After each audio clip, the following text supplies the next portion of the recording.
Silver Fox. Long before Weapon X turned Wolverine into a living blade, they found a softer target, his heart. Her name was Silver Fox, a Blackfoot woman who lived in the Canadian Rockies. Logan built a life with her in a cabin, away from war and away from blood. For once, it looked like he'd escaped the violence that followed him everywhere. That peace shattered when Sabretooth attacked. One day, Logan came home and found the cabin in flames, Silver Fox gone. To him, it looked like she was dead. That single night hardened him for decades, but Silver Fox's story didn't end in the ashes. Years later, she resurfaced as an operative tied to Team X and the Weapon X program. Logan's shock was matched only by his confusion. Was she really alive, or had Weapon X pulled another trick? The program was notorious for manipulating memories, and a telepath named Aldo Ferro, the Cyborg, was in the business of rewriting pasts. For Wolverine, the line between truth and implanted trauma blurred every time he looked at her. Silver Fox's new life was a maze of Black Ops missions, secret ties, and double loyalties. She worked alongside Wolverine, Sabretooth, and Maverick under government orders, but trust was impossible. One mission would paint her as an ally, the next as a rival. At times, she fell in with Hydra, expanding her reach into global terror networks. For Logan, it was like staring at a ghost he couldn't decide to love or hate. Her end was just as messy. In Wolverine Volume 2, number 63, Sabretooth killed her during a mission, cutting off any chance of clarity. The tragedy is that nobody, not even Logan, could be certain if the woman who died in front of him was truly Silver Fox or another fabrication planted by Weapon X. Silver Fox became the first proof that Weapon X's cruelty wasn't limited to flesh and bone. They learned how to weaponize memory, trust, and love.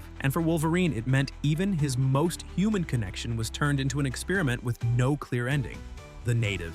Some Weapon X projects disappear into labs, others into morgues. The Native vanished into the wilderness. She was another subject of the program, branded feral, and like Wolverine, she had a healing factor, heightened senses, and claws that made her a living weapon. But instead of running missions or following orders, she broke free. She carved out a life in the remote forests of British Columbia, surviving like an animal and keeping out of sight for years. Logan crossed her path during Wolverine Volume 2, number 13 to 19, and the encounter shook him. The Native was feral, dangerous, and untrustworthy of people, but underneath that savage exterior was something familiar. She became a mirror of what Wolverine could have been if he had never rejoined society, a survivor whose humanity was buried under claws and instinct. Slowly, the two formed a bond, one of the rare times Logan found a connection with someone who shared his scars at the deepest level. That fragile peace didn't last. Weapon X still had eyes everywhere, and the Native wasn't forgotten. Sabretooth tracked her down, determined to drag her back into the cycle of control. The fight turned brutal. For Logan, it wasn't just another brawl with his oldest rival, it was a battle to protect someone who represented a piece of himself that the program had stolen. The violence ended with the Native's death, another chapter erased under Weapon X's shadow. Her story is one of the starkest reminders of what the program produced. The Native wasn't a hero, a villain, or a soldier. She was an experiment that slipped through the cracks, left to fight for scraps of humanity in the woods. And when Weapon X caught up, they made sure her story ended the same way so many of their creations do, in blood. The Native's existence raised questions Wolverine never shook off. Was she proof that the program kept building versions of him, or was she simply another disposable file in a system that never stopped trying to perfect the ultimate weapon? Agent Zero.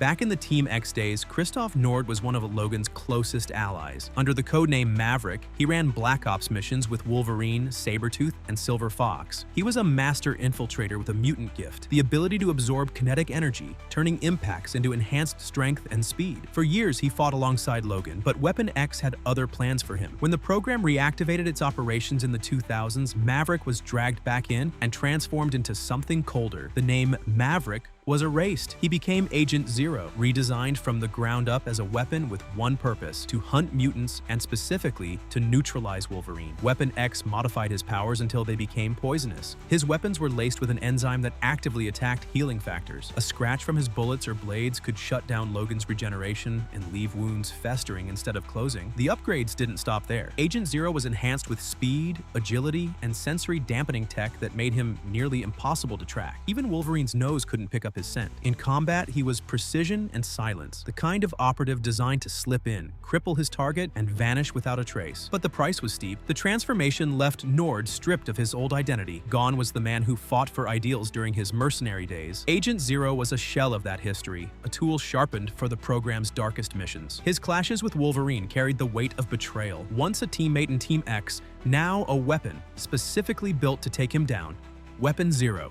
Before Captain America carried the shield, before the world even knew what a super soldier was, there was John Steele. He fought in World War I, a man with strength, stamina, and resilience that seemed impossible for his time. Long before the serum touched Steve Rogers, Steel was already punching holes in the battlefield and walking away from wounds that should have ended him. He was America's first super soldier, though history almost buried his name. Steel's abilities came from an experimental serum linked to the earliest attempts at what would become the Weapon Plus program. Decades later, the files were scrubbed and rewritten, labeling him Weapon Zero, the starting line of the government's long obsession with engineered soldiers. Unlike Rogers, who became a public symbol, Steel was kept in the shadows. He wasn't paraded as propaganda, he was used as a secret weapon, running missions too dirty for headlines. His life after the war was anything but peaceful. Steel vanished for long stretches, resurfacing in odd corners of Marvel history. At one point, he was even under Hydra's control, manipulated into fighting against the ideals he once represented. Later appearances tied him back into the Weapon Plus lineage, showing he had been a ghost haunting the program all along. The importance of John Steel isn't about flashy powers or dramatic rivalries. It's the way his existence reframed the entire super soldier myth. Captain America wasn't the true first, the groundwork was already there, hidden behind classified files and half-buried experiments. By the time Rogers stepped out of the Vita Ray chamber, Weapon Plus already had a prototype in its archives, proof that the obsession with creating the perfect soldier didn't begin in Brooklyn. Weapon H. When Weapon X resurfaced in the modern era, they weren't content with building another Wolverine. They wanted something bigger, stronger, and impossible to ignore. Their answer was Clayton Cortez, a former Marine with combat training, discipline, and a body tough enough to survive experiments that had killed others. Under the supervision of Dr. Aliana Alba and in partnership with Roxxon Corporation, they combined gamma energy with Wolverine's healing factor and adamantium-laced claws. The result was Weapon H, also known as H-Alpha. The formula worked almost too well. Cortez could transform into a hulking creature, with Wolverine's claws extending from massive fists, backed by gamma strength that rivaled the Hulk himself. His healing factor made him nearly unstoppable, and his military training gave him the kind of tactical awareness neither Banner nor Logan brought to the table. He was a soldier engineered for efficiency. Weapon H's first appearance came in Totally Awesome Hulk number 22, 2017, before spinning into his own series in 2018. On the battlefield, he was devastating, tearing through foes with claws while smashing tanks and structures with gamma-powered strikes. Roxxon envisioned him as the ultimate corporate weapon, a living deterrent for enemies and a goldmine for defense contracts. But like so many Weapon X projects, control slipped away. Cortez realized what had been done to him and turned against his handlers. Instead of embracing the role of an obedient weapon, he disappeared into the wilderness, trying to protect his wife and children from the fallout. That choice put him at odds with everyone. Weapon X, Roxxon, even superheroes who saw him as a potential threat. Weapon H's existence marked a new chapter in the program's history. For decades, Weapon X built killers in labs and cages. Now, with corporate money and modern science, they created a hybrid that blended two of Marvel's most dangerous power sets. The Hulk was already unstoppable. Wolverine was already unkillable. Merging the two was an arms race turned nightmare. Garrison Kane.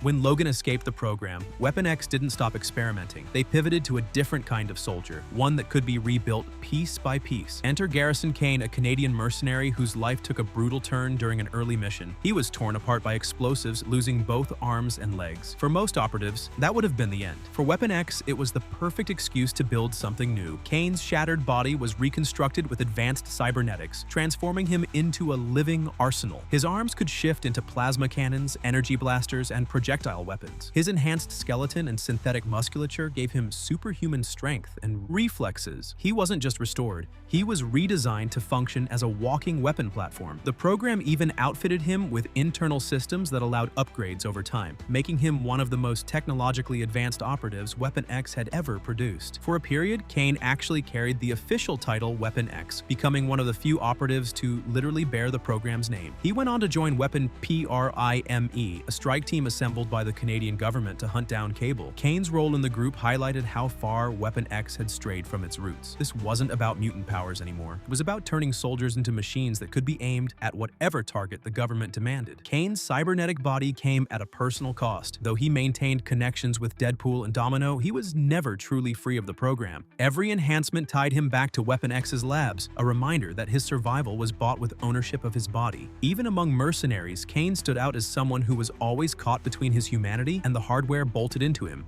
Wild child. Born with a mutation that twisted his body into a feral state, he grew up ostracized, his appearance and savage temperament pushing him to the margins. His powers gave him razor-sharp claws, heightened senses, and agility that rivaled Wolverine's, but they came with instability. Without guidance, Wildchild became volatile, unpredictable, and easy to exploit. Weapon X saw an opportunity. To them, Wildchild was a hound they could unleash. He was pressed into Black Ops work and treated as expendable muscle, the kind of operative they could throw into the field to soften up targets or chase down escapees. Sabretooth, one of the program's most infamous killers, served as his handler, and the results were brutal. On missions, Sabretooth dominated him physically and psychologically, once even slicing his vocal cords during an operation to keep him in line. Despite the abuse, Wildchild kept resurfacing in Weapon X projects and allied groups. At times, he was part of Alpha Flight, later joining X Factor and eventually circling back to Weapon X again. His feral nature made him dangerous in close combat, but it also meant he was rarely trusted with leadership or long-term strategy. To the program, he was a tool, a weapon to be broken, repaired, and reused as needed. Wildchild's legacy is soaked in tragedy. Unlike Wolverine, who resisted and escaped, or Sabretooth, who thrived in his brutality, Kyle was trapped in between. He was powerful enough to be valuable, but unstable enough to never be free. His repeated cycle through Weapon X assignments showed how the program exploited weakness. Copycat.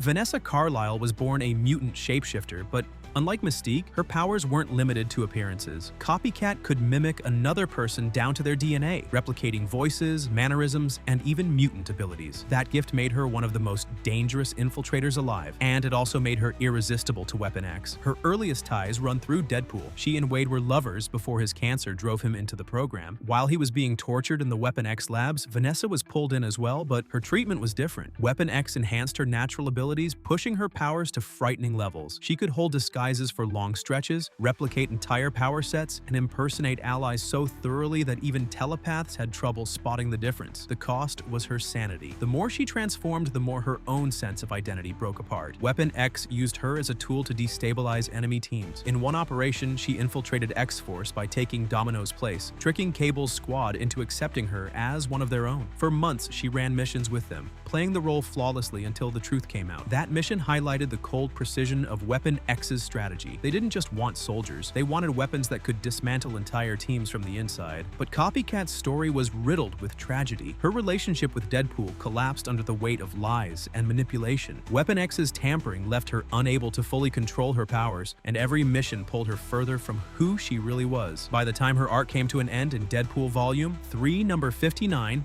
2002, she was killed in a shootout that brought no closure, only another reminder of how Weapon X treated its operatives as disposable.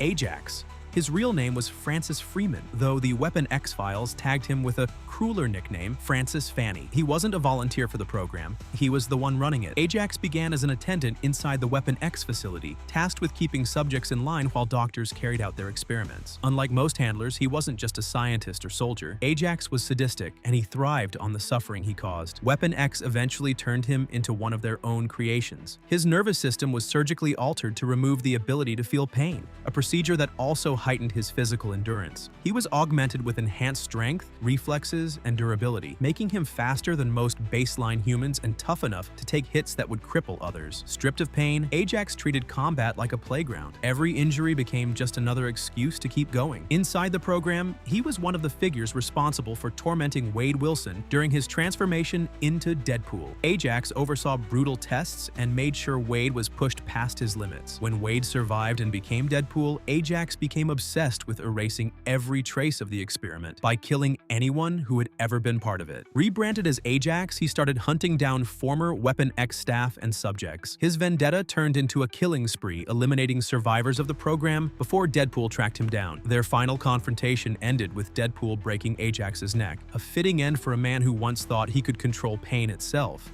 Mesmero. Among mutants, Mesmero was known for one trick: hypnotic control. He could bend minds with eye contact and sustained focus, turning entire crowds into puppets with a wave of his hand. In the early days, he worked under Magneto's banner, leading Brotherhood missions and clashing with the X-Men. But time wasn't kind to him. His powers weakened, his confidence collapsed, and the one-time hypnotist mastermind was reduced to running small-time cons. That's when Weapon X came calling. The program had shifted into a darker phase in the early 2000s under director Malcolm Colcord. forward. Their focus wasn't just experiments anymore, it was containment. Mutants were being rounded up and funneled into the Neverland concentration camp, a facility designed to sort useful subjects from those deemed expendable. Mesmero, once a threat in his own right, was dragged into that system. His days of controlling others were over. He was now one of the controlled. Inside Neverland, Mesmero became a broken figure. Stripped of influence and treated like another file number, he had no leverage, no army of followers, and barely enough power left to defend himself. His presence there revealed how ruthless Weapon X had become. They weren't just creating new operatives anymore, they were warehousing mutants, deciding who lived and who didn't. Mesmero's luck turned during the internal schism within Weapon X. When Brent Jackson staged a coup against Colcord, he freed certain inmates to bolster his side, and Mesmero was among them. For a brief moment, the hypnotist was useful again, though never at the level he once held. His later appearances kept him circling the edges of mutant conflicts, a reminder of a villain who fell from the top of the food chain into the role of prisoner. Sluggo. Not every operative tied to Weapon X came out of a tank or a lab. Some were blunt instruments the program kept around to do dirty work. One of the most overlooked names in the files is Sluggo, a mutant mercenary whose powers and past made him valuable in ways science alone couldn't create. Sluggo's abilities were never flashy. He had enhanced durability and strength, enough to hold his own in firefights and survive punishment that would kill normal soldiers. Combine that with his reputation as a contract enforcer, and you had the kind of figure Weapon X could quietly rely on when they needed muscle outside their laboratories. His connections ran deep in the mercenary world. Sluggo worked alongside Weasel and Deadpool in his early days, sometimes as an ally, sometimes as a rival. He was the kind of figure who could shift roles depending on who was paying him, running jobs with underground networks, then turning up in Weapon X operations when their agenda overlapped. For Deadpool, Sluggo became a recurring presence, sometimes an obstacle, sometimes part of the same chaotic ecosystem that produced Wade's violent career. What makes Sluggo stand out in the Weapon X archives is how grounded his role was. He wasn't a test subject that escaped into the wilderness or a genetic hybrid designed to fight gods. He was a working mercenary, a mutant strongman who operated at the street level. That made him useful when Weapon X needed deniability. While their scientists worked in labs, Sluggo was on the ground, kicking down doors, roughing up targets, and handling the business that didn't make it into official reports. For most fans, Sluggo is a side character, but his presence shows the breadth of Weapon X's reach. They didn't just rely on experiments in cages, they maintained ties to the mercenary underground, using figures like Sluggo as connective tissue between the shadowy lab projects and the chaos of the criminal world. Marrow. Sarah, better known as Marrow, grew up in the sewers under New York as part of the Morlocks. Her mutation gave her uncontrolled bone growth, forcing her to rip jagged blades from her own body to use as weapons. Life underground hardened her, and when the Morlocks were slaughtered during the Mutant Massacre, she grew into a radical. As leader of Gene Nation, she carried out terrorist-style attacks, determined to make the world feel the same pain her people had endured. That kind of raw power and rage drew the attention of Weapon X. Under Malcolm Colcord's leadership, the program was expanding beyond creating killers. They wanted to refine mutants, shaping their abilities into tools they could control. Marrow was captured and subjected to invasive surgeries that gave her greater control over her bone growth. No longer deformed by constant spikes and plates, she could produce blades with precision, strengthen her skeleton for combat, and summon armor like bone plating on command. The transformation turned her into one of Weapon X's most effective operatives. For a time, she even embraced the role, serving the program in missions that played directly into her combat-driven mindset. But Marrow was never built for obedience. Her allegiance shifted constantly between Weapon X, the X-Men, and her own cause. She would fight under the Weapon X banner one month, then strike out on her own the next, never letting anyone forget that she came from a community that had been nearly wiped out. Her story highlights a different side of Weapon X. Unlike Wolverine or Deadpool, she wasn't rebuilt from the ground up. She was recalibrated, reshaped into a cleaner version of the weapon she already was. It proved that Weapon X hijacked existing mutants and sharpened their gifts until there was nothing left but combat efficiency. Washout. John Lopez, codenamed Washout, wasn't a household name in the mutant world, but his powers made him valuable. He could transform his body into water, manipulate liquids around him, and reshape himself into streams and waves. At first glance, it sounded versatile, but like many Weapon X recruits, his gifts came with instability. In combat, Washout's powers were difficult to control, and without guidance, he risked dispersing entirely. That weakness made him an easy target for the program. Weapon X took him in during the early 2000s under Malcolm Colcord's leadership. Their plan was the same same as always, take a flawed mutant and rebuild him into a tool. Washout's body was pushed through brutal enhancements designed to stabilize his liquid form and amplify his offensive capabilities. He emerged as something more dangerous, but the cost was high. The procedures wrecked his health, leaving his powers unstable and shortening his life expectancy. Despite the side effects, Washout was deployed in missions and eventually became part of the revolt against Colcord's control. His most infamous moment came during a confrontation with the director himself. In a last-ditch move, Washout tried to assassinate Colcord by forcing water into his lungs and boiling him alive from the inside. The attack nearly succeeded, but Washout's unstable powers backfired. His body collapsed mid-strike, killing him before he could finish the job. Weapon X didn't waste time burying him. Instead, his remains were scooped up by Mr. Sinister, who saw potential in what was left of his mutant biology. His death didn't bring freedom or closure. It only made him another piece of genetic material for the next round of experiments. Cyborg. He built his empire in the shadows as a telepath and crime boss, using his mutant powers to manipulate minds and control criminal networks. But Weapon X saw something more valuable than his underworld connections. They saw a man who could rewrite history inside a subject's head. That skill made him the perfect partner for the program's most infamous work, false memories. Pharaoh, under the codename Cyborg, became one of Weapon X's most important assets in the psychological arena. His specialty wasn't torture or surgery, it was mental rewiring. Using his telepathy, he implanted entire lifetimes into the minds of subjects like Wolverine, Sabretooth, and other members of Team X. Memories of wars, betrayals, romances, and tragedies were stitched into their brains until no one, not even the subjects themselves, could tell what was real. For Wolverine, Pharaoh's influence was devastating. Logan's fragmented past, the endless cycle of lost loves, dead allies, and shifting allegiances was laced with Cyborg's handiwork. Some of those memories were true, others were manufactured, all designed to destabilize him and keep him under the program's control. Whenever Weapon X needed a new layer of obedience, Pharaoh was there to edit Logan's mind like a file. But Pharaoh wasn't loyal. He operated as a broker, selling his services to Weapon X and anyone else who could pay his price. His telepathy made him dangerous enough, but cybernetic implants expanded his abilities and gave him the codename he carried into the program's records. Eventually, his double-dealing caught up to him. Wolverine discovered Pharaoh's role in the lies that had haunted him for decades and confronted him directly, ending with Pharaoh's death. The damage, however, was permanent. Cyborg's implants ensured that Weapon X's victims would never fully untangle their pasts. Logan's memories remained a puzzle of truths and fabrications, leaving him questioning every relationship and every scar. Pharaoh's legacy wasn't measured in battles won or missions completed. It was measured in the confusion and pain of every operative who lived under Weapon X's manipulation. In the archives, Cyborg represents one of the program's most insidious tools. Where others broke bones or grafted metal, he broke minds, and that left scars no healing factor could erase. And that's it. Now to you, if Weapon X restarted today in a world full of symbiotes, Eternals, mutant nations, and even gods walking the streets, who do you think they would set their sights on next? And what kind of weapon would they try to build out of them? Share your thoughts in the comments section below. As you leave a like, subscribe, and turn on the notification bell for more amazing videos like this one.